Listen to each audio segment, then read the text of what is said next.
All right. All right. Sorry about that, guys. Like I said, last night was pretty rough. I'm pretty tired. So, and then the baby was very needy this morning. And so, I am good to go now. I'm just going to see how it goes with the reading and everything due to my sleepiness. Let's see if I'm fumbling over my words and stuff like that more than I should be. So, gonna see how it's going. See how it goes. I mean, how's everybody doing today? Everybody good?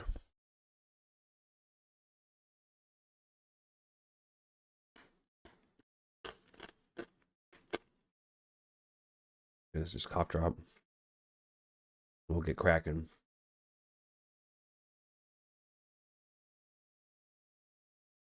Okay.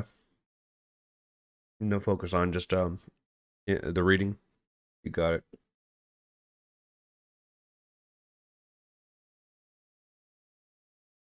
Come on, Ricola. Go down. Oh. I actually also have a pop filter that's coming in for my microphone. Excited about that. Ooh. All right.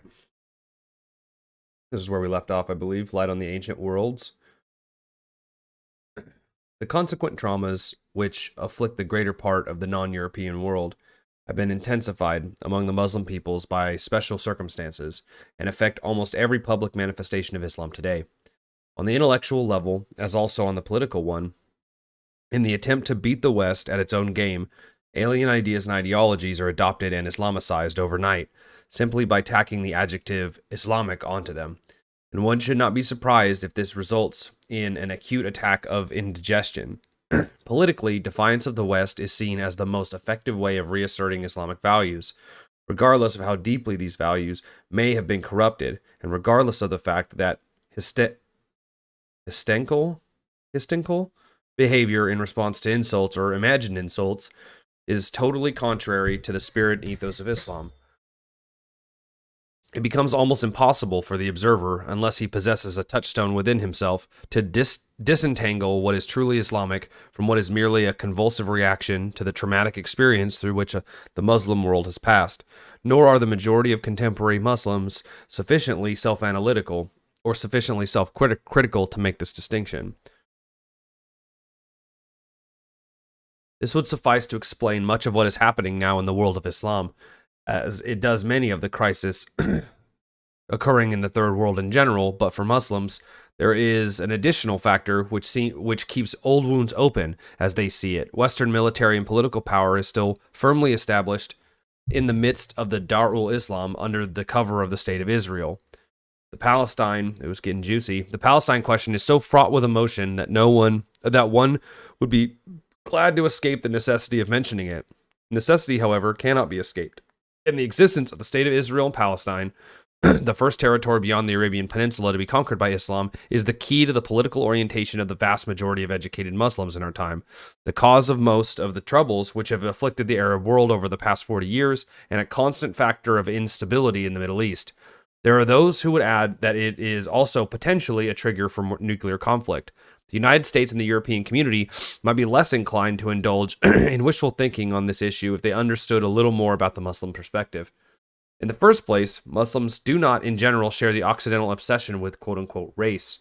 Europeans and their American cousins, even when they are quite free from any hostile prejudice, automatically identify people in terms of their racial origin. The Muslim, on the other hand, identifies and judges a man or a woman primarily in the terms of their religion. A Jew is a faithful adherent of Judaism, just as a Muslim is an adherent of Islam, even if his grandfather happened to be a Jewish rabbi, as is the case of an eminent contemporary writer and scholar, Muhammad Assad. As it happens, a surprisingly high proportion of European and American converts to Islam over recent years have been of Jewish origin, no doubt on account of the strong affinities between these two religious perspectives. What the West sees in Israel is the establishment of a homeland for the Jewish race, just recompense for centuries of persecution at the hands of Europeans. Whether or not the citizens of the new state happen to be individually religious seems quite irrelevant. The Nazis did not inquire into a man's piety before sending him to the gas chamber. What the Muslim sees in Israel is European and American settlers established in a Muslim country with the support of the former imperial powers, maintained there by the American arms and apparently determined to extend their territory still further into the Dar-ul-Islam. A secular Jew is, for him, a contradiction in terms. So far as he can judge, most Israelis, particularly those in the ruling group, are not Jews at all. They look like Europeans, they talk like Europeans, they think like Europeans, and most important of all, they exhibit precisely those characteristics of aggressiveness and administrative efficiency which the Muslim associates with European imperialism. The parallel with the Crusades is painfully obvious. Westerners have again come to Palestine. They again occupy the holy city of Quds, Jerusalem. The misfortune of the Jews as a race, the pogroms and the Holocaust itself were certainly not the fault of the Muslims. Europe's guilt is Europe's business, and they do not see why they should be expected to suffer for it. Why do you not give the Jews some of the choicest lands of Germany? King Abdul Aziz ibn Saud asked President Roosevelt. He might as well have suggested, no less reasonably but no more profitably, that the Americans, if they felt so strongly on the subject, could quite well spare on their own 48 states. Texas, perhaps, as a home for the Jews. The quote-unquote white man, as the Arab sees it, is more inclined to give away other people's territory than his own. It is true that the Oriental Jews, the Sephardim, now outnumber the Westerners, the Ashkenazim, in Israel, and are beginning to exercise decisive influence on the government. But in politics, appearances are more important than facts. The impression that Israel is a Western colonial enclave is reinforced by public attitudes in Europe and America. It is interesting, for example, to note that Israelis, the only non-European country to participate in the annual Eurovision Song Contest, watched by an estimated 500 million viewers, yet no one finds this peculiar. Many Muslims are convinced that Western support for Israel can be ascribed quite simply to hypocrisy.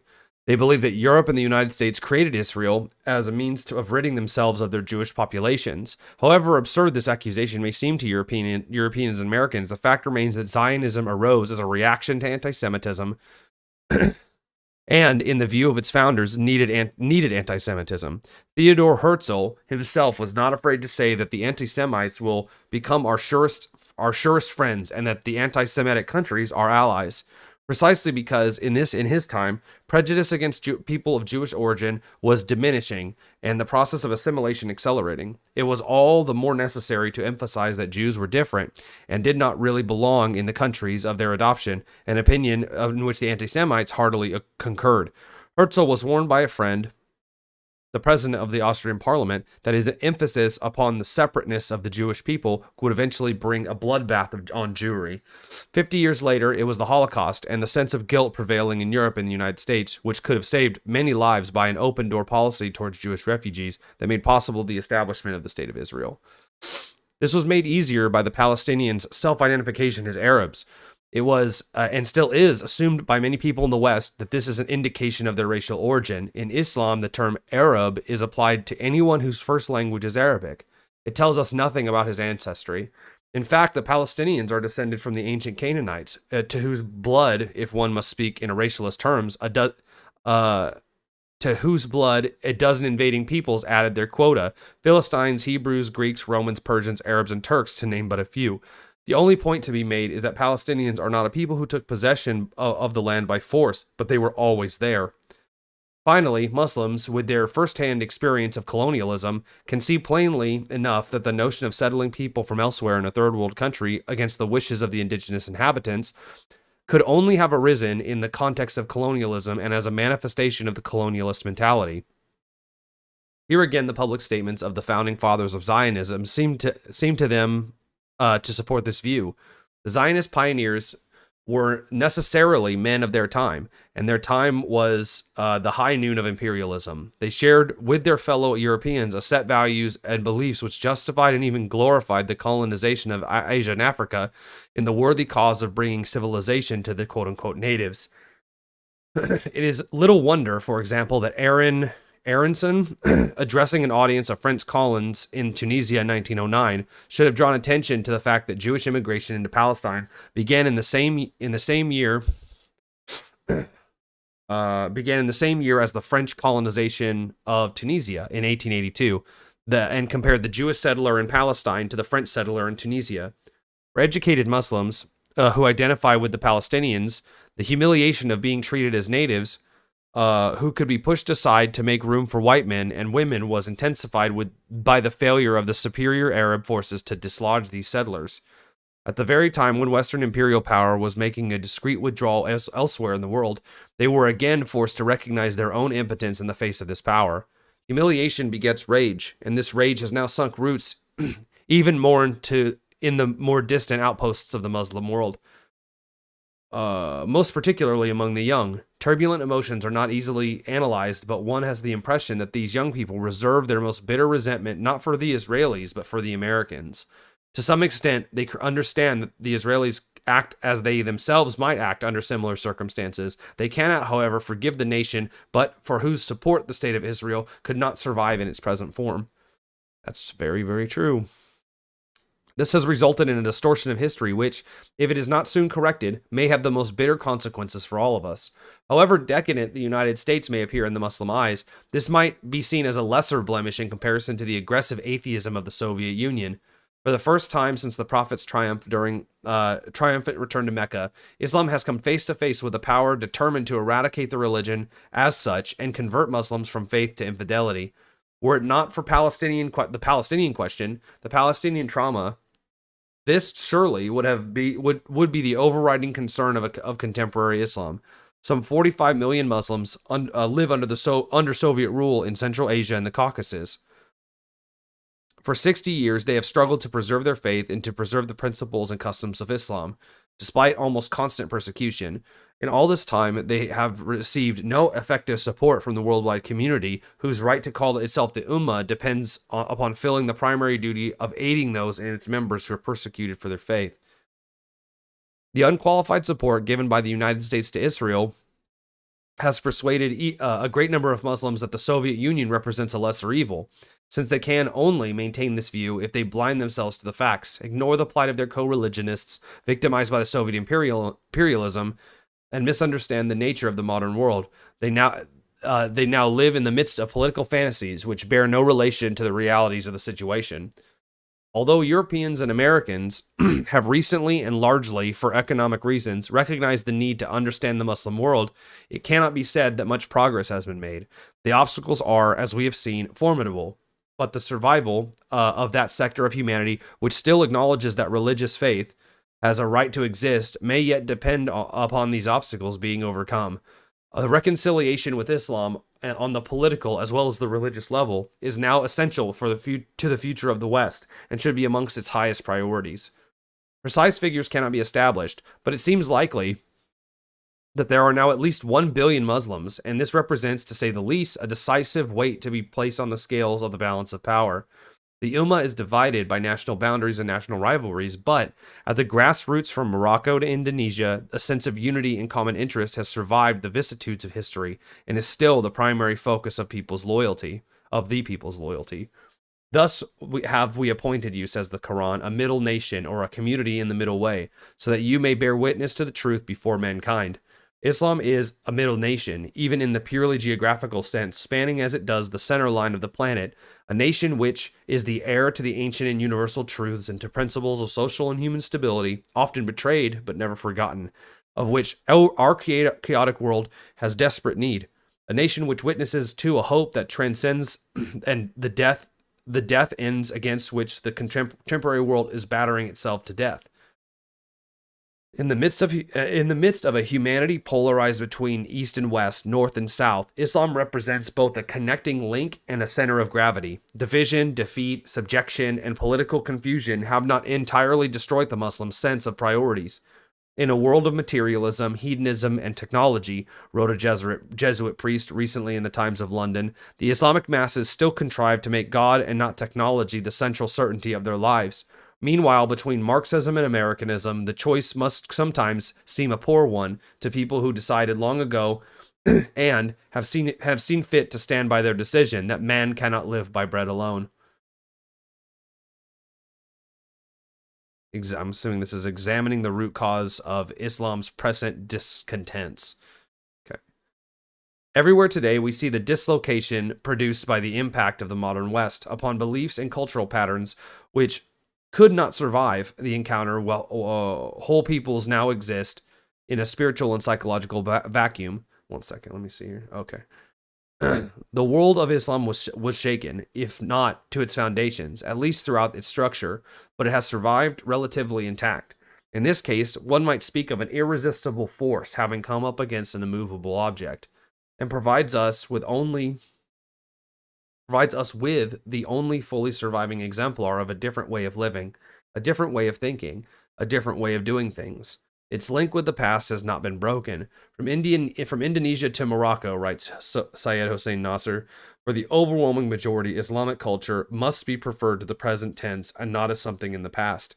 Those who refer to it in the past tense, belong to a very small but vocal minority which has ceased to live within the world of tradition and mistakes its own loss of center for the dislocation of the whole of Islamic society.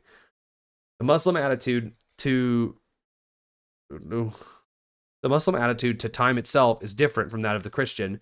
History for the Muslim is never something dead and buried. The companions and the Prophet himself, together with the great and pious men of earlier ages, seem to keep company with the living, and in a sense the Ummah includes them. Though they are in paradise, and we are encapsulated in this present time, modern man lives in futile and illusory dreams of the future. For the Muslim, the past is not merely there, but also, in a certain sense, here and now. The medieval Christian would have understood the Muslim very well if he had allowed himself to do so. Modern man cannot even understand his own forebears, having become over recent centuries a type of creature never before seen on earth, governed by beliefs which correspond to nothing in the traditional and religious heritage of mankind. If he could understand the Muslim, he might begin to understand himself before he blunders into self-destruction. For the average man, secular, agnostic, or quite simply unaware of religion as a reality on any level, and rootless, Islam may open the door to a whole universe of discourse, familiar to his ancestors but strange to him. For the Christian, there is the experience of a closely related religion, which is taking a completely different path to Christianity and has maintained its role as the dominant force in a whole civilization, intellectually, culturally, and socially. But in considering the differences between Christian and Muslim, one must distinguish between those that are essential and those that are peripheral. The place in which the religions meet, as it were, a secret chamber in which man, stripped of his temporal dress, is alone with God, or in which the relative is seen as no more than a shadow of the absolute. From this center, the radii diverge to be differentiated in terms of theology, moral law, social practice, and finally in terms of human climate. On the one hand, there are the differences between the religions as such, in the way that they perceive reality, and on the other, the differences between societies and individuals molded by a particular tradition. And in the latter case, the most significant factor is what people take for granted, what appears to them self-evident. What counts on the periphery is the flavor of the religion and of the culture it has shaped, or the spiritual and human climate within which its adherents live out their lives and interpret their experiences. It is important to know that a religion is in itself, but one should also. It is important to know what a religion is in itself, but one should also be aware of what it is, what it is thought to be, and how it is expressed in the prejudices and instinctive assumptions of ordinary people. The modern Westerner, persuaded that he has a right to think for himself and imagining that he exercises this right, is unwilling to acknowledge that his every thought has been shaped by cultural and historical influences, and that his opinions fit, like pieces of a jigsaw puzzle, into a pattern which has nothing random about it. Statements which begin with the words "I think" reflect a climate created by all those strands of belief and experiences, as also a folly and corruption, which have gone to form the current state of mind and to establish principles which cannot be doubted by any sane, reasonable man in this place and at this point in time. The climate in which the ordinary Muslim lives has been at least partly determined by the environment. uh, partially determined by the environment in which the religion was providentially projected and in which it developed. The desert, and so far as the Turks and Mongols were concerned, the steppes of Asia. And in other words, the open space and clear horizons at the end of the world. And this is the polar opposite of the human world of cities and cultivated fields, and ultimately the man-made Anthebe. Rudolf Schuon has remarked that the genesis of a new religion amounts to the creation of a moral and spiritual type. In the case of Islam, he says, this type consists of an equilibrium, paradoxical from the Christian point of view, between the qualities of the contemplative and the combative, and then between holy and poverty and sanctified sexuality. The Arab and the man Arabized by Islam has, so to speak, four poles: the desert, the sword, woman, and religion. The sword, he adds, represents death, both dealt and courted, while women represents love received and love given, so that she incarnates all the generous virtues, compensating for the perfume of death with that of life. The symbiosis of love and death within the framework of poverty and before the face of absolute constitutes all that is essential in Arab nobility. This nobility is still found, though not always among public figures in the Arab world, or among those who have appointed themselves the official spokesman of Islam, but what of the mass of people conditioned by the Islamic climate? For the most part, inarticulate, they cannot speak for themselves, and we are obliged to rely upon neutral observers. Such an observer is Paul Bowles, an American novelist who lived for many years in Morocco. He might be described as neutral because his interest has been solely in the people around him. He had no concern with religion except as he has seen it exemplified from our daily lives and habits of thought. And in an essay entitled Mustafa and Friends, he summed up his observations in a fictional portrait of a typical Moroccan boy whose Western equivalent would live only for football and discotheques.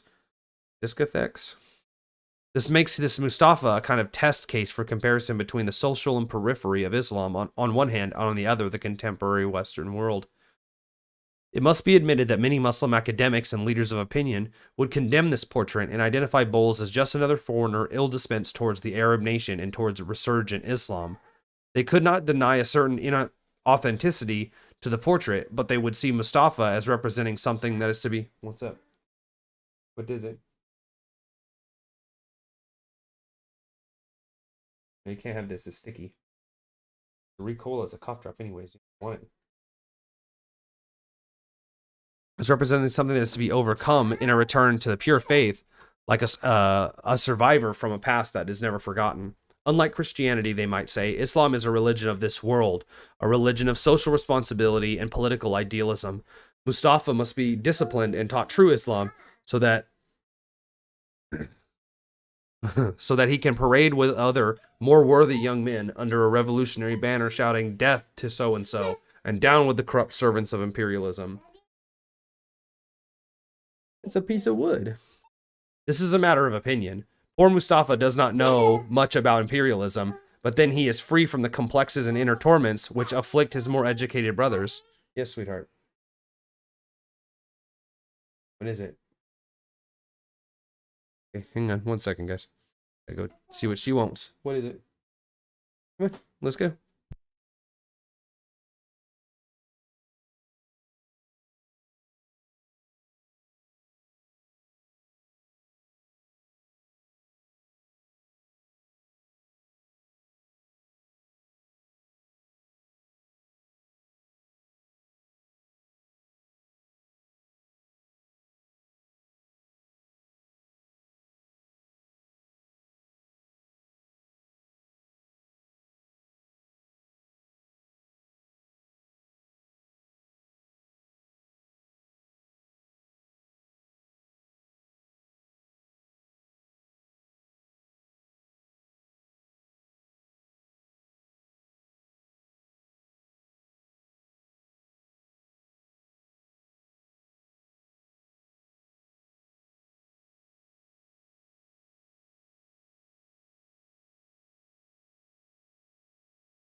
Right, guys.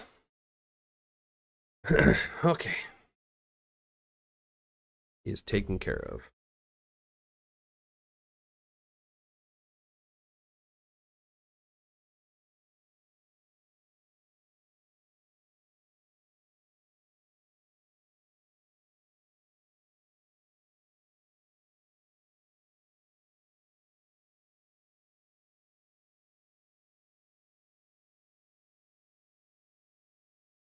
Okay. Allow me just to check one thing real quick. No, never mind. We're good. Set an alarm. Can I set a clock? I have an appointment today.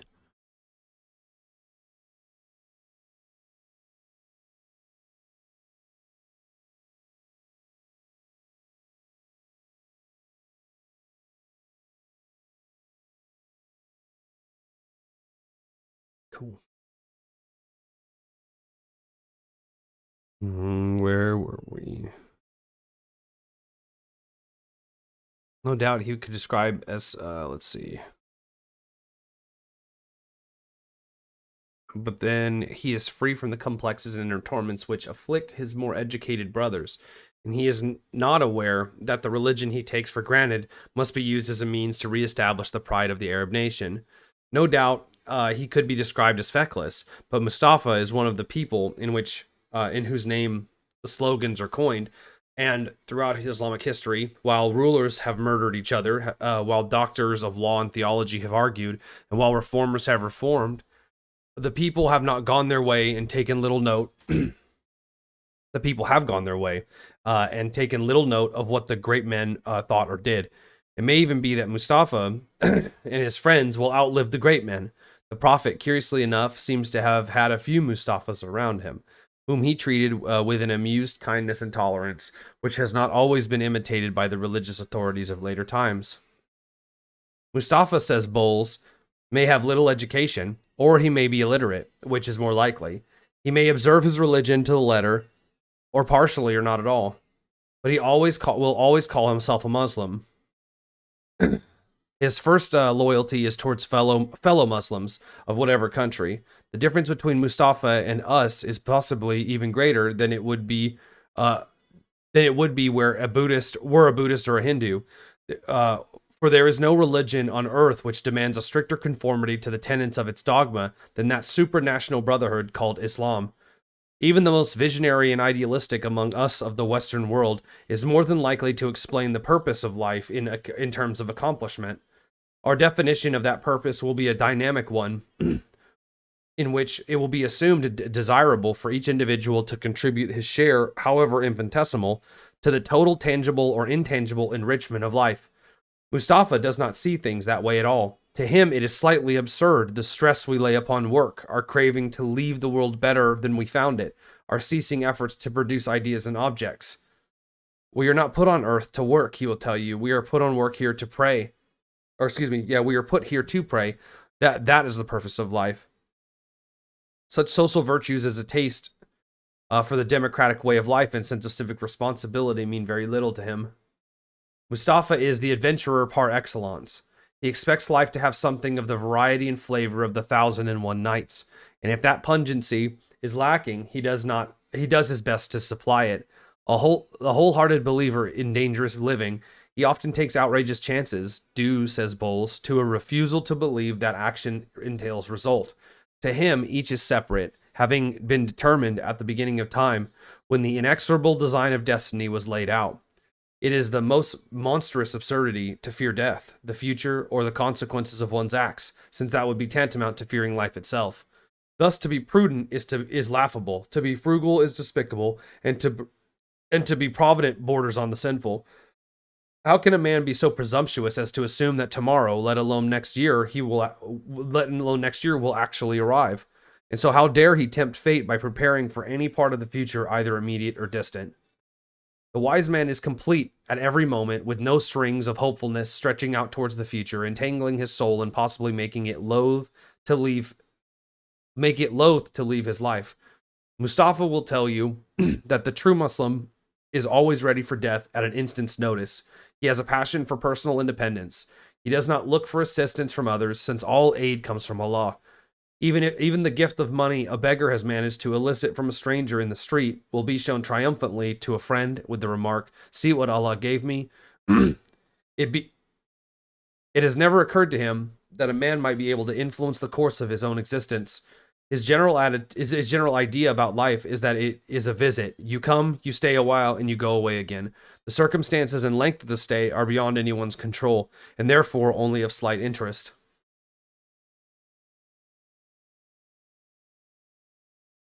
This portrait, despite certain distortions of perspective, is rich in implications and may perhaps indicate more clearly than any amount of theorizing the gulf which separates those whose minds have been formed in an Islamic climate from the common men of the Occident. The social and educational strata of contemporary Muslim society are sharply separated, and the gulf must be bridged on more than one level if understanding is to be ever achieved. Chapter 2. Continuity and contrast. So that was chapter 1. Completed. An ancient tradition tells us, and God knows best the truth of it, that Adam, the first man and the first prophet, was commanded to make a great journey. Having fallen from paradise to the dusty earth, he was only a shadow of his former self, diminished in stature and in vision, yet he was still one of those to whom God speaks from behind the veils of time and mortality. So his Lord spoke, saying, "I have a sanctuary directly beneath my throne. Now go and build me there a house, and go around it in the way that you have seen the angels circling my throne." Then Adam set out for the holy place, which lies at the axial point of every circle. There the heavenly center had cast its reflection in the form of a temple roofed with one great ruby, supported on columns of emerald, and sheltering a white stone which was luminous beyond any other earthly light. This stone was like the human soul in its primordial perfection, as yet undarkened by the passage of time. He traveled far, guided by an angelic power, till he passes through the deserts of the Hijaz, and stood at last in a valley ringed by mountains, a place of rock and sand seemingly even more remote from remembered paradise than the fragrant land where he had first broken his fall. There he encompassed the heavenly vision with an earthly house made from stones taken, so it is said, from Mount Sinai, the Mount of Olives, Mount Lebanon, and a fourth mountain, sometimes called El Judi, on which long afterwards Noah's Ark would come to rest. His task accomplished, he performed the prescribed rites and then departed, as all creatures must, whether they live for a day or for 1,000 years. And for a great period of time, silence descended upon this holy place, and wind-blown sand covered the temple Adam had built. After the passage of the ages, and only God knows how long this was, two strangers came over the desert to the Meccan valley, bringing with them a small child, a tall man, already in his 80s, Abraham by name, and a prophet by destiny, with Hagar, the lovely Egyptian maidservant, who had borne him the son of his old age, Ishmael. Beside the mound which covered the sacred house, Abraham abandoned Hagar and their child to the divine mercy, leaving them with but a few dates and a skin of water. Distraught and thirsty, Hagar left the child in a sheltered place and followed a track that led through the hills. From Safa she saw no spring nor sign of habitation, and from Marwa she saw none. 7 times she ran between these two hillocks, calling upon God's mercy, and then she heard the sound of a voice and hastened back to her son.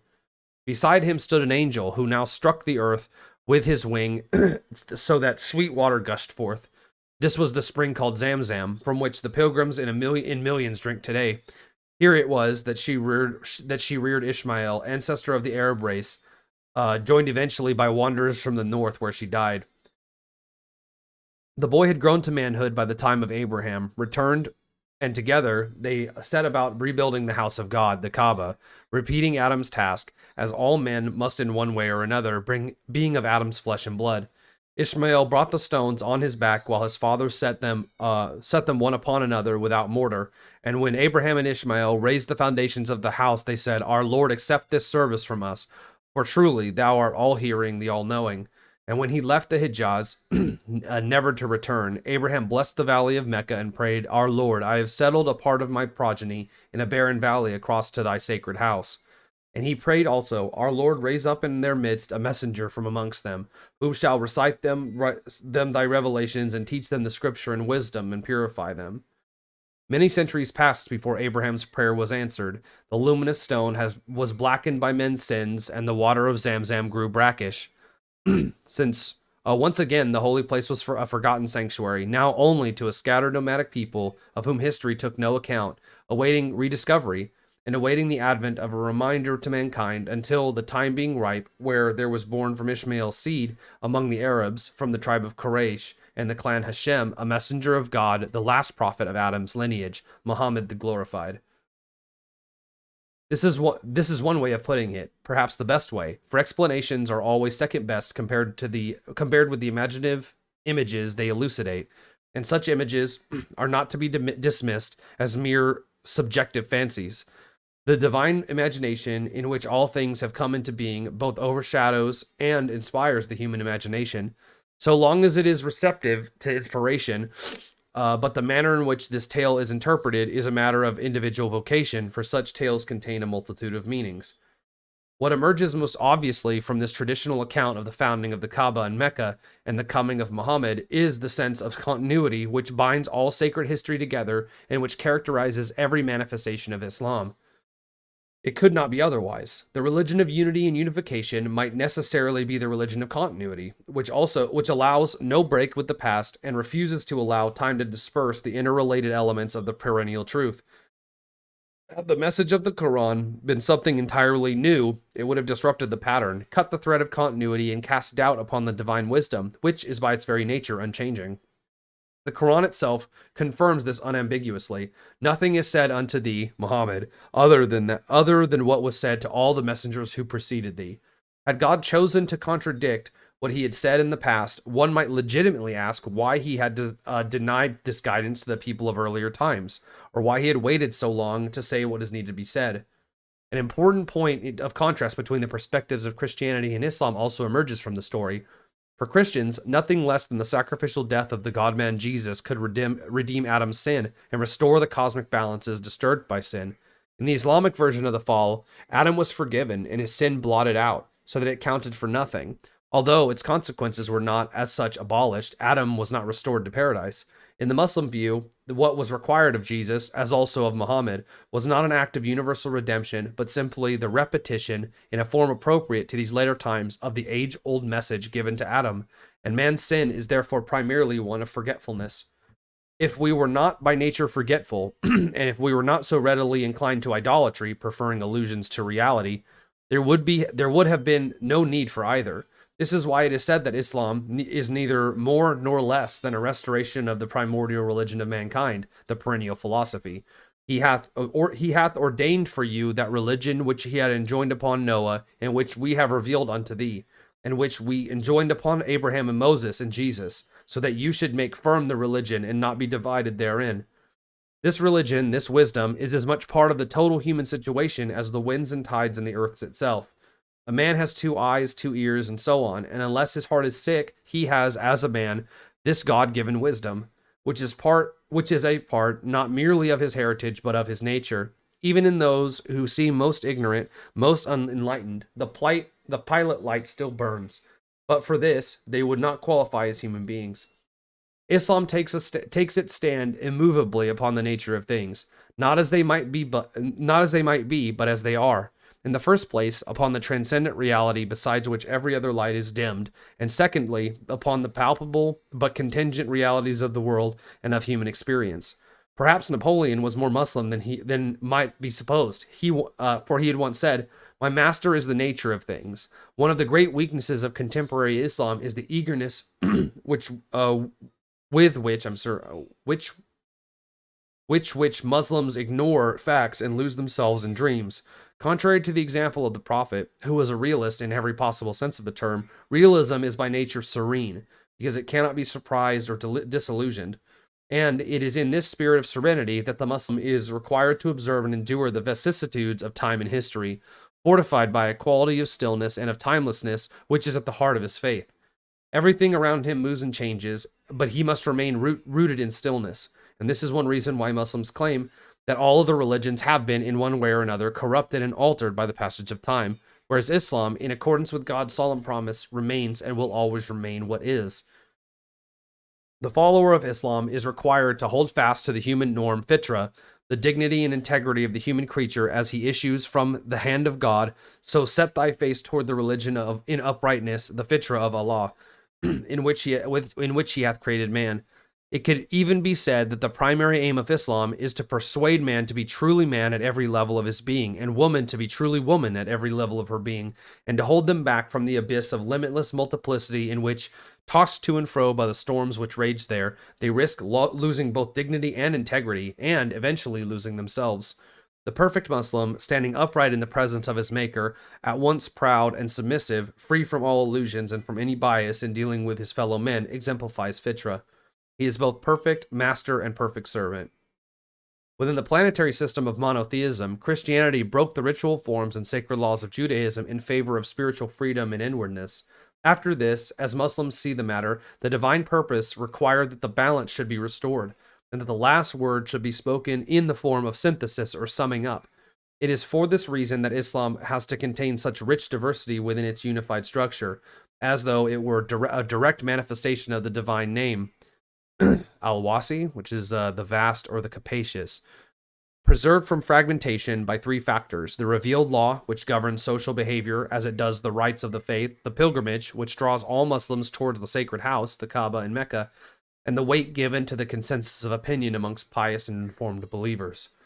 The law does not invade the privacy of man's inwardness and relationship to the human soul to God, nor is it concerned with the way in which each individual interprets the basic spiritual teachings of the religion, deepening them in terms of a truth that is both outwardly apparent and inwardly real, provided this does not express itself in behavior contrary to the interests of the community, but it provides a framework of the social and psychological equilibrium within which each individual can follow his particular vocation. Christianity operated, as it were, from the opposite end of the spectrum. Having no Sharia, no God-given law for society, it concerned itself with man's inward relationship with God through Jesus as an intermediary. The outward law was assembled over the course of time from the elements of two very different traditions, the Judaic and the Roman, and in modern times it has readily adapted itself to the changing currents of secular opinion. For the people of Christ, the inward landscape was mapped in detail by a rich and complex theology. Islamic theology, on the other hand, has never been in a position to claim magisterial authority over the Muslim spiritual life. It may be used to illuminate points of doctrine, or it may be ignored, a tool which is, for the most part, left on the workbench. So far as his spiritual life is concerned, the Christian depends upon his priest or upon the abbot of his monastery. Since Islam has no priesthood and no monasticism, the Muslim is inwardly alone with God, face to face with the absolute reality without meditation. Meditation. Thought it said mediation for a second. Whereas the Christian is forever reaching out towards the distant goal with a longing that can be both noble and tragic. The Muslim does not seek to go elsewhere, though great efforts are demanded of him if he is to reestablish himself within the human norm, for all is here and all is now. It is precisely in the light of this perspective of the return to the norm and to essentials that Islam presents itself as the synthesis of all that came before.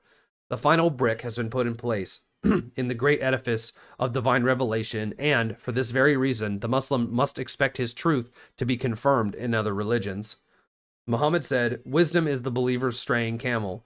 He takes it from wherever he can find it and does not care from what vessel it is issued."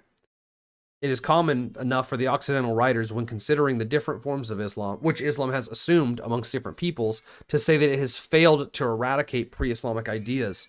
The religion of the Quran did not come into this world to eradicate such ideas, unless they had been twisted by human passions or falsified by human one-sidedness, for it is the heir to the spiritual treasures of the past.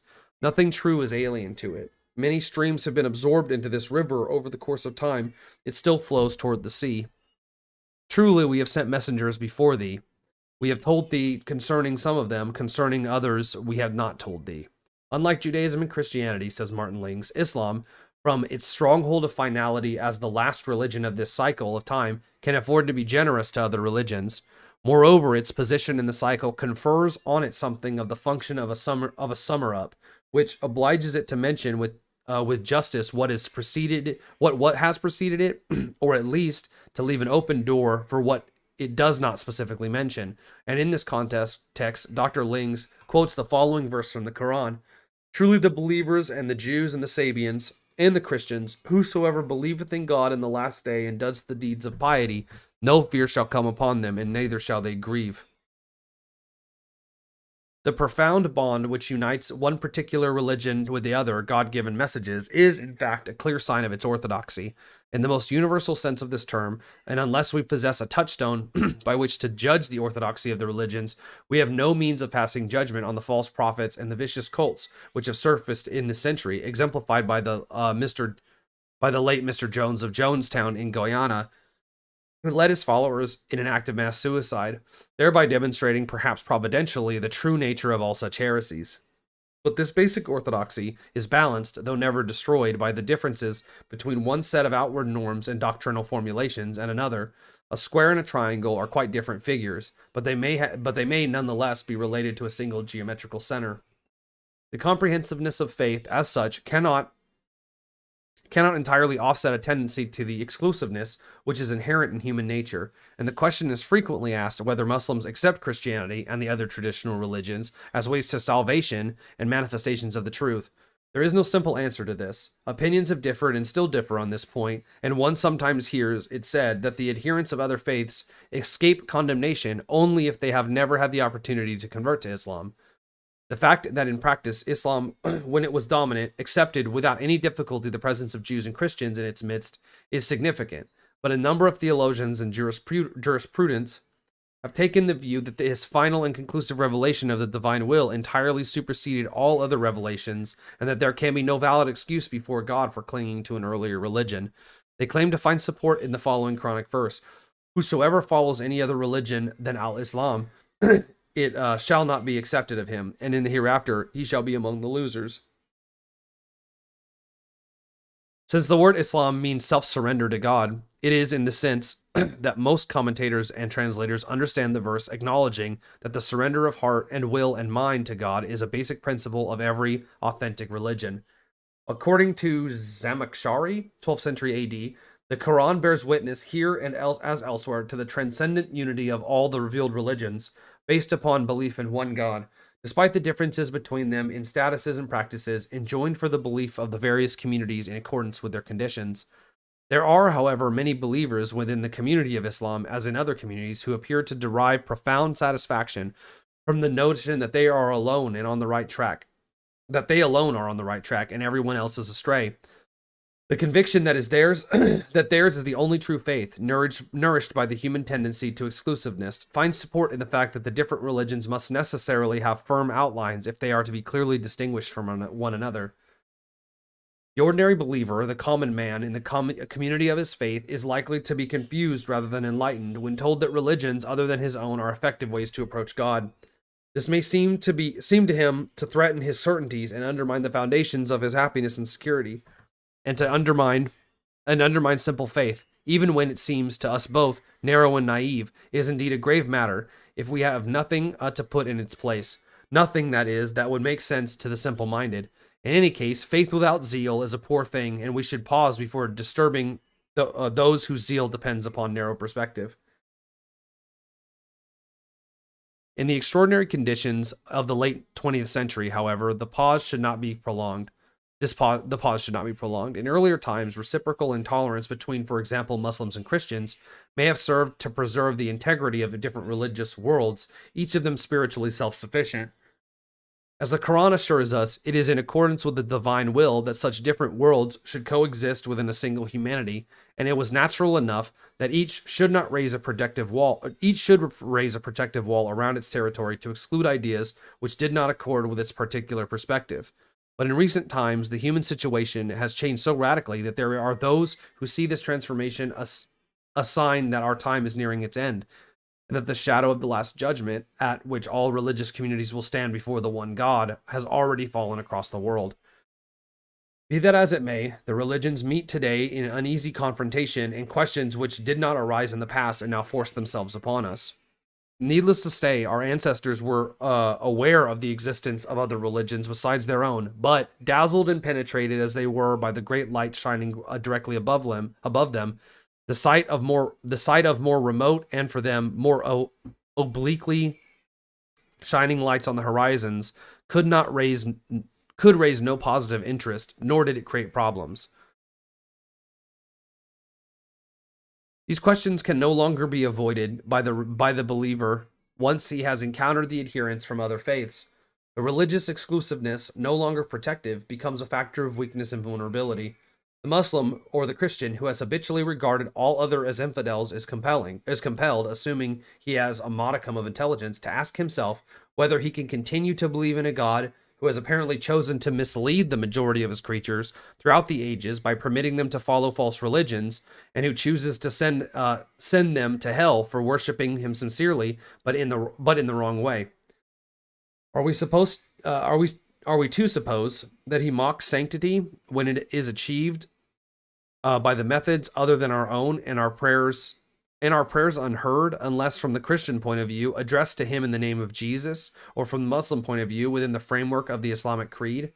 To rest one's faith upon such suppositions is, in the words of Martin Lings, to think ill of providence, and according to Ibn Arabi, the common believer who refuses to acknowledge this divine self-manifestation in religions other than his own and recognizes his Lord only in form known to his own religion is guilty of showing bad manners towards God. In fact, as soon as these questions are posed and their implications fully perceived, inclusive faith is never under threat. If other men and women of good sense and good intent have been so easily misled, then sooner or later this believer asks himself whether he too might not be the victim of a grand deception. If so many others were and still are mistaken, then it is a statistical probability that he too is living an illusion. At the end of the day, the doctrine in whose name all others were condemned is itself fatally determined. What is sauce for the goose is sauce for the gander, as the British say. Over the past century, this has been one of the most potent factors in the destruction of religious faith in the West. The believer now faces alternatives to which his ancestors were never exposed. Either all the religions are false, irreconcilable fictions devised by the human animal as a refuge from a meaningless universe and a life without purpose, or else each is valid in its own way and represents a particular perspective and revelation to a truth which cannot be fully expressed in any single formulation. Check one second. One thing, guys. That.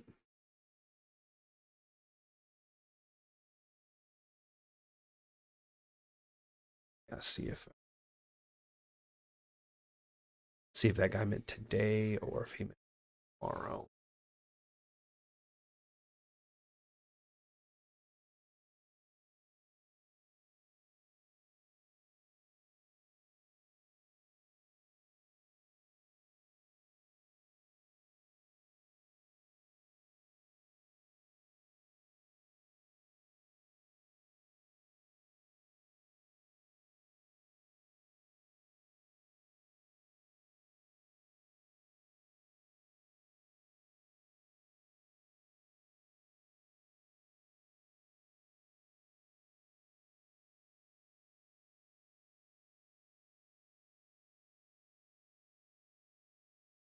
Okay. If he is able to accept this second proposition, despite the apparent contradictions between the faiths, then he faces a further alternative. On the one hand, he may accept, in a spirit of humility, the principle that the ways of God are beyond his rational understanding, because the infinite escapes all finite categories. In this context, the Muslim is fortunate in possessing in the text of the Quran itself indications of the universality of the truth, which transcends every formulation. For each of you we have appointed a divine law and a way of life. Had Allah so willed, he could have made you one people, but so that we might try, so that he might try you by what he hath bestowed upon you, he willed otherwise. Therefore compete in doing good. Unto Allah ye all will return, and he will enlighten you concerning that wherein you differ. The Muslim may then wait peacefully for this ultimate enlightenment, sure that his religion will prove to have been the best of all. The Christian faces more formidable difficulties in making this act of acceptance. Surely it is only through Christ that we come to God. He may, however, find it possible to find the example of a pre-conciliar pope who was by no means renowned for his ecumenicalism. Speaking to the delegate he was sending to Libya some 60 years ago, Pope Pius XI said, Do not think that you are going among infidels. Muslims attain to salvation. The ways of God are infinite. On the other hand, the believer may, if such is his vocation, embark upon the path of metaphysics and of intellectual intuition until he understands that the God of faiths, to use the Ibn Arabi's term, is not God as such, not the absolute. He will see that God as such is beyond all definitions, transcending every concept and every form, and therefore beyond worship. We cannot pray to the utterly unknowable. For this very reason, he enters into the limitations which the human worshipper imposes upon him, and allows himself to be known and loved as we are by nature inclined to know him and love him. He owes us no less, since it is he who has given us this nature, imposed upon these limitations, and revealed himself to us in a variety of manifestations. Once satisfied that the different forms are indeed veils assumed by the one reality, the believer can then return to his own religious perspective and follow, with a free mind and heart at ease, the manner of worship and the moral prescriptions which relate to this perspective. Or, according to the great Mujahid, the warrior in the path of Allah, the Emir Abdul Qadir, our God and the God of all the communities opposed to ours, are in truth one God. Despite the variety of his manifestations, he has manifested himself to Muhammad's people beyond every form, while manifesting himself in every form. To Christians, he has manifested himself in the form of Christ, and to the worshippers of whatever form it may be, in the very form of this thing, for no worshipper of a finite object worships it for its own sake.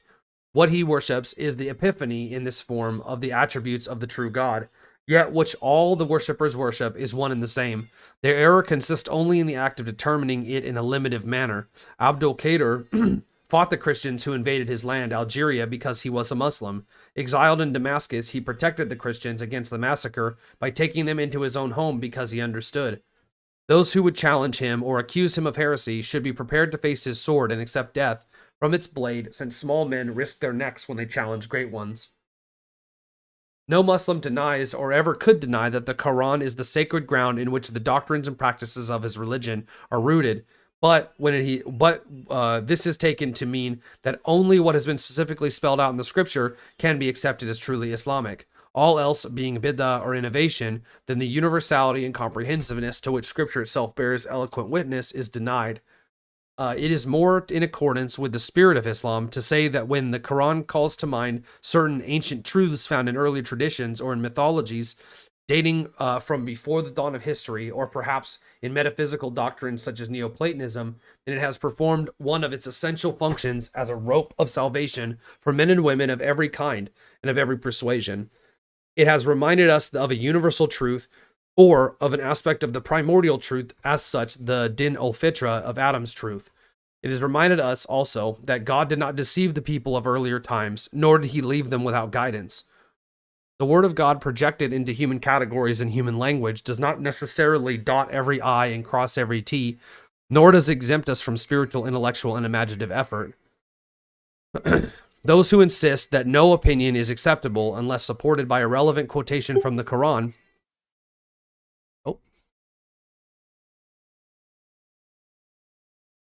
Okay, cool.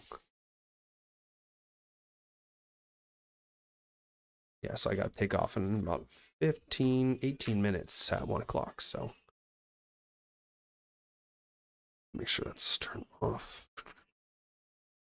Okay, it is. The word of God projected into human categories and human language does not necessarily dot every I and cross every T, nor does it exempt us from spiritual, intellectual, and imaginative effort. Those who insist that no opinion is acceptable unless supported by a relevant quotation from the Quran, or at least from an approved hadith, think that they are protecting the purity of the faith, but they are in fact limiting the universality of Islam, and in the long run reducing it to a status of one cult among others. However unwilling they may be to admit it, they have been deeply influenced by the very Orientalists whom they so fiercely condemn. The idea that Islam, in the course of the centuries, borrowed elements from other traditions, thereby changing its whole character, originated in the West, and what the Orientalists really meant was that the religion of the Quran was too primitive to have given rise to a great culture rich in art, mysticism, and philosophy. Incredibly, Muslim Puritans, or perhaps purists, would have been a more appropriate term, have accepted this idea uncritically and made it their own, Purify Islam from alien elements and all will be well is an enticingly simple answer to the problems of the Muslim world, even if it means denying that the religion develops just as a plant develops the possibilities contained in its seed or tuber. And because illogical attitudes are seldom consistent, the very same people who call for purification of the religion from alien superstitions and from un-Islamic practices are ready enough to borrow from Occidental ideologies, swallowing the orders of modernism with a good appetite, often on grounds that Islam would have developed along the same lines had it not been corrupted, and welcoming secular and scientific ideas which are rooted in the denial of God, characterized by indifference to the sacred and built upon the assumption that human life has no ultimate meaning. It is no coincidence that so many so-called fundamentalists are attracted by political ideas which have their origin in Marxism. It is perfectly legitimate for Muslims to borrow from other religions what is in fact already theirs by right. For their straying camel, but nothing that has its roots in secularism and agnosticism can be incorporated into Islam without poisoning the whole system. The sacred is one, in that it reflects the one in inexhaustible variety. There is no danger or corruption in admitting that a particular truth inherent in the Quran may have been well and effectively expressed in Christian theology, in the Jewish Kabbalah, or in Hindu Vedanta, but this is anathema to Muslim purists. The trivialities of Western secular philosophy, on the other hand, are treated with respect. The question as to what can or cannot be assimilated into Islam without danger both to the faith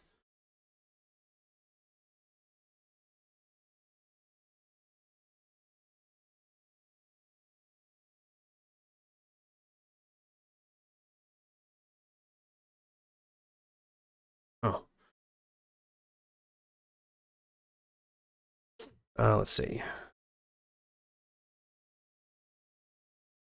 Yeah, without danger to both the faith and the community presses hard upon Muslims today and admits of no easy answers. It is not only a matter of determining whether a particular idea or practice is halal, permissible, or haram, forbidden in the light of the Quran and Hadith, but also of judging by means of an inward touchstone whether it accords with the spirit or climate of Islam, and this spirit is more easily experienced than defined. In making this judgment, learned men well versed in the letter of the law may go astray, while simple and uninstructed believers, relying upon the instinctive sense of what is fitting and harmonious, may provide the right answers. Emil Durkheim, choosing to live in an Islamic climate, though himself a Catholic, caught something of this spirit in a striking passage written almost 40 years ago. Islam, he wrote, offers the possibility of real and effective liberty and of equilibrium between society and the individual in a sense of justice, of equality, of variety, of tolerance, even in war, of spiritual poverty, even within the most ostentatious cities, of dignity, even in wretchedness, of rife and ritual purity, of the conviction that nothing matters besides the absolute, with the corollary that everything which exists does so only by participation in the absolute.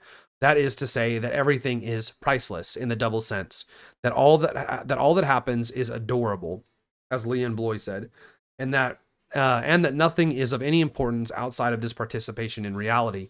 These are qualities, the loss of which would empty Islam of its content, even if the letter of the law were still strictly observed. Two particular sayings of the Prophet are significant in this context. God has created nothing more noble than intelligence, he said, and his wrath is on those who despise it. And here, the intelligence might be defined as the capacity to perceive and assimilate the truth on every level. On one hand, distinguishing between the absolute and the relative, and on the other, perceiving that 2 and 2 makes 4. He also said, God is beautiful and he loves beauty. This relates closely to the concept of fitra, but the human norm is one of beauty of spirit, beauty of soul, beauty of comportment, and finally, the beauty of those things with which we choose to surround ourselves, home, dress, utensils, and so on.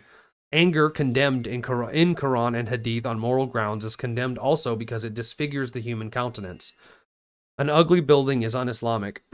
However, functioning as it may be, as is everything cheap and tawdry, the true and beautiful, therefore, belong to this final faith in a very special way. Stupidity and ugliness have no place in it.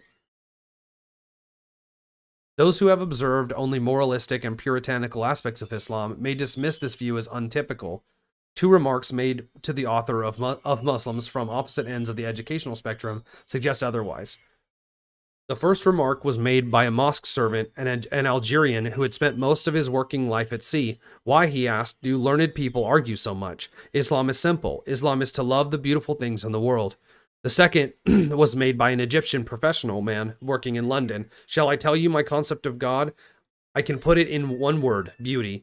If I go into a shop and see a fine pair of shoes perfectly crafted, I realize that they are beautiful because they are perfect, and that brings God to mind. His beauty is the beauty of perfection. Each of them differently shaped yet serving the same purpose, the religions are ships built to carry a multitude across the turbulent seas of existence, in which they should otherwise drown. But for the divine mercy, there would have been no such ships to support men who had forgotten how to swim. And a sign for them is that we carried their seed in a laden ship, and we have created for them like thereof wherein they travel. And had we so willed, we might have drowned them, with none to answer their cry, nor are they saved except as a mercy from us and enjoyment of a life for a while. The framework of each ship is divinely ordained to bring the human person to a safe landfall, driven by the same wind which Islam ascribes creation itself, the breath, nafas, of the merciful. But no ship is alone upon the waters. The oceans are wide, and the heavens are wider still. And those carried in the ship will hear the whisper of other messages and windborne fragments of other prayers, which they will understand or fail to understand according to the greatness of the heart. Islam is principally concerned with the ships closest to it on the ocean. The religions descended, as it is itself, from the undifferentiated monotheism of Abraham, precisely because these three faiths, unlike, for example, Hinduism or Buddhism, express themselves in similar terminology. Their differences of perspective stand out very clearly, and yet what they have in common outweighs these differences. Jews, when they come into contact with the informed Muslims, are frequently astonished by the extent of this common ground. Many aspects of Islam, which seem alien to the Christian, such as the revealed law, present no problem to the Jew, who finds in the Quran many echoes of his own faith, as he does in the Muslim characteristic attitude of life. As has often been observed, the Torah, the Pentateuch, never employs any Hebrew term corresponding to the word religion, since it does not recognize any separate compartment of personal or public life, which could be described as profane. If religion encompasses everything, then the word itself becomes redundant, and in Judaism, as in Islam, all the normal and regular aspects of human living, down to the most mundane, are sanctified. Either here is a God, or there is not. If there is, then it follows that nothing can be beyond his dominion and his concern. For the same reason, there are many Muslims who object to the translation of the Quranic term deen as religion, preferring way of life with all the inclusiveness that this phrase implies. There is, moreover, the matter of racial affinity. The word Semitic is a dubious one, since the Levant, that part of Asia which borders the Mediterranean, has been a melting pot of races, probably to a greater extent than any other part of the world, and as the Jews lay claim to a Palestinian origin, they are obliged to acknowledge their close kinship with the Arabic-speaking people of the Levant. It is hardly surprising that only 100 years ago, the opponents in Britain of Disraeli's Eastern policy attacked the Prime Minister on the grounds that he, as a Jew, was bound to be pro-Muslim, and by implication anti-Christian. Jews held position of great eminence in the Muslim world of the Middle Ages and were respected for their integrity. It is only recently, under the impact of Zionism, that this sense of kinship has been destroyed. The Quran, however, blames the followers of Judaism. It must be emphasized that we are speaking not of a race, of adherents of a particular faith, but of the adherents of a particular faith, I think it's supposed to say, many of them in the Prophet's time of Arab ancestry, on two counts. First, that they betrayed the sacred mission entrusted to them, and uniquely privileged as they were by a wealth of prophetic revelation, scorned many of their prophets, including Jesus. Secondly, that they plotted against Muhammad when he had treated them with trust and friendship. Seen through a quizzing glass of one color, Islam has more in common with Judaism than with Christianity. Seen through a glass differently tinted, the situation is reversed, and it is the followers of Jesus that the Muslims appear to have closest affinity. Thou wilt find the strongest of mankind in enmity to the believers to be the Jews, says the Quran, and thou wilt find the closest in affection to the believers to be those who say, Behold, we are Christians. This is because there are among them priests and monks, and because they are not arrogant. For when they recognize the truth of what has been revealed to this messenger, thou seest their eyes overflow with tears. Here, quite apart from the applications of this passage to events in the time of the Prophet, The pride and hypocrisy of the scribes and the Pharisees is contrasted with the devotion and self-sacrifice of priests and monks, dedicated to the worship of God, and their sin of shirk, ascribing divinity of Jesus, is mitigated, according to Muhammad Assad, by the fact that it is not based on conscious intent, but rather flows from their overstepping the bounds of truth. In their veneration of Jesus. His quotation is from a verse in the preceding surah: "O people of the book, do not overstep the bounds of truth in your religious beliefs, and do not say that Allah anything but the truth. Christ Jesus, son of Mary, was but a messenger of Allah, and his word bestowed on Mary, and a spirit proceeding from him. So believe in Allah and his messages." Jesus and his virgin mother are, according to the Quran, a sign or symbol of divine grace. And the Prophet said that all men and women were marked at birth by the devil's claw, except for these two alone. One of the sternest reproaches made by Islam against the Jews is for their calumnies against Mary. "Allah has chosen thee, the angel of the Annunciation, told her, and exempted thee from all stain. Thou art the preferred amongst women." And she is a reminder to mankind of the divine mercy and bounty. According to the Quran, Zechariah, wherever he came to seek her in the prayer niche of the temple, found her supplied with food, the symbol of inexhaustible spiritual nourishment. He would ask her then, "O Mary, whence came this unto thee?"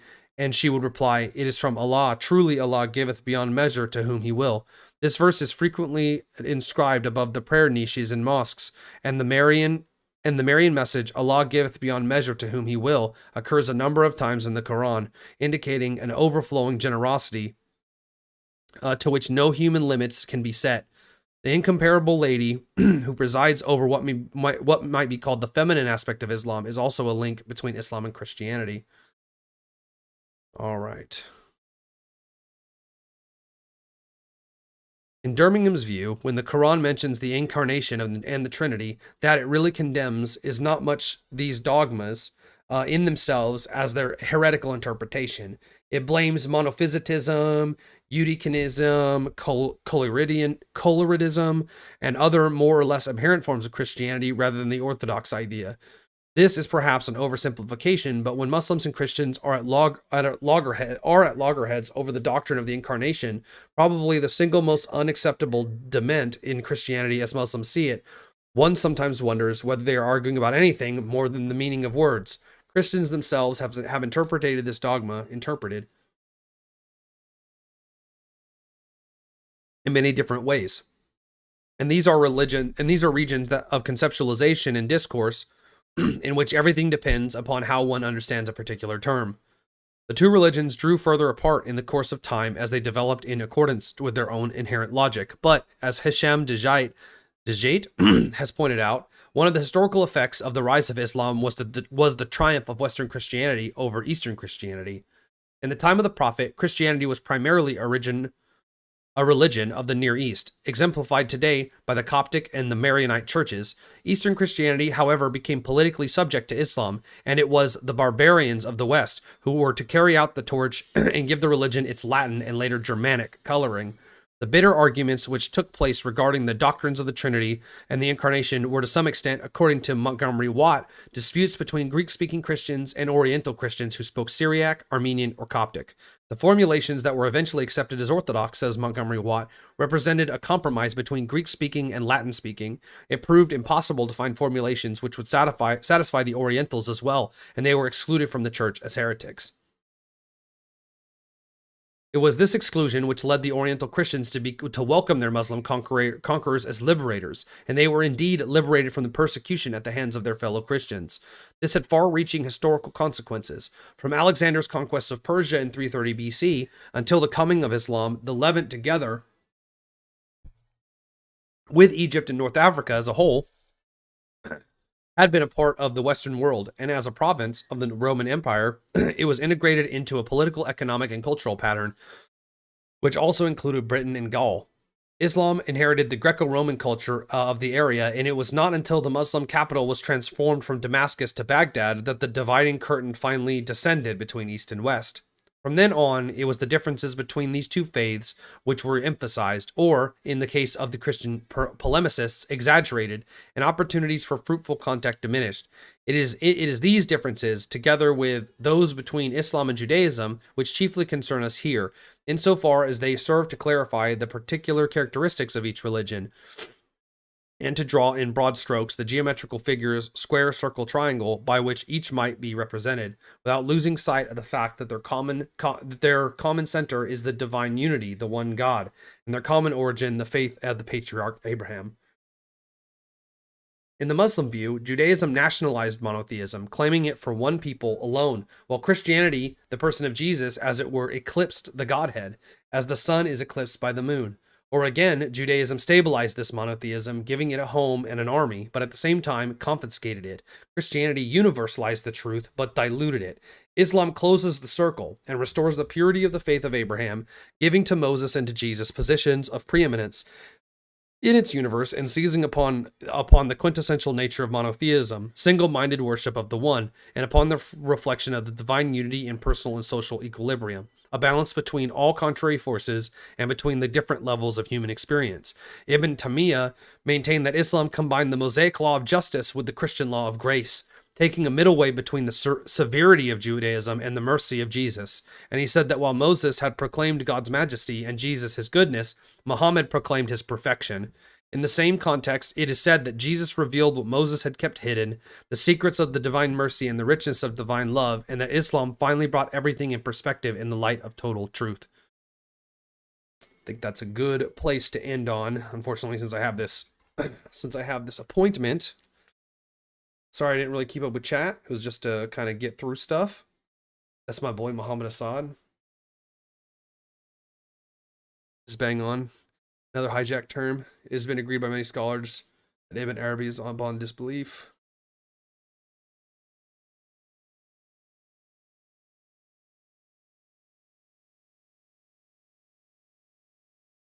Degenericity was destroyed by Chad Kikaju.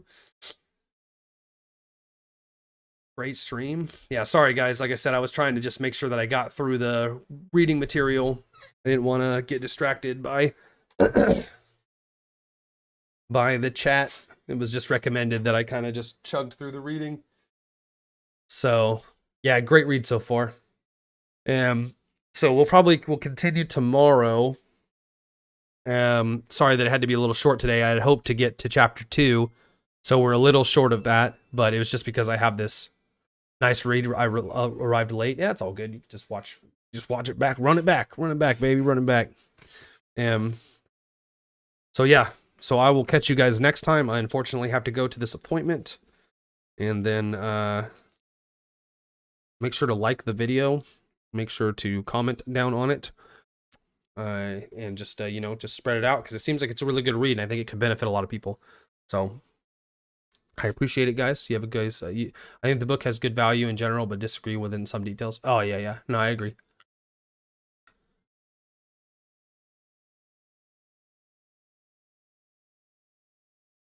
So, all right, you guys have a good rest of the day. I'll talk to you guys soon.